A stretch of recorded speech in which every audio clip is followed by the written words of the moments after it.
ప్రియమైన దేవుని వారలారా, బైబిల్ ప్రకారంగా దేవుడు ఎవరు?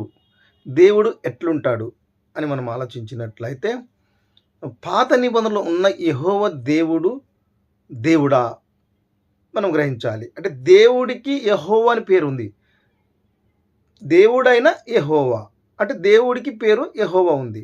మరి కొత్త నిబంధనలో రాగానే యేసు ప్రభుల వారు మరియమ్మ గర్భంలో పుట్టిన శిశువుకు పేరు యేసు ప్రభు ఉంది.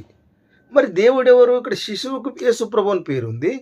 అక్కడ పాత నిబంధనలేమో దేవుడికి యెహోవా అని పేరుంది. మరి బైబిల్ ప్రకారంగా దేవుడెవరు?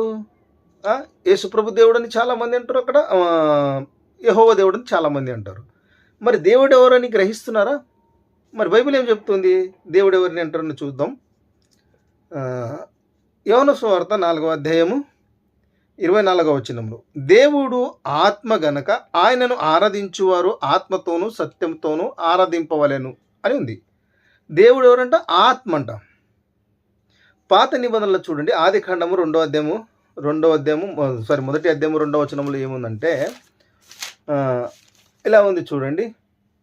భూమి నిరంకరముగాను శూన్యముగాను ఉండెను, చీకటి అగాధ జలములపై కమ్మి ఉండెను, దేవుని ఆత్మ జలముల పైన లాడుచుండెను అని.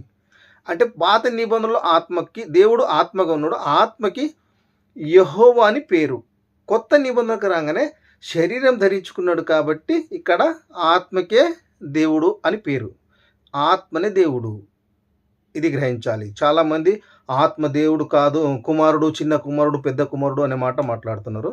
దేవుడు ఆత్మ గనక సత్యం గ్రహించాలని మనస్ఫూర్తిగా వేడుకుంటున్నాను.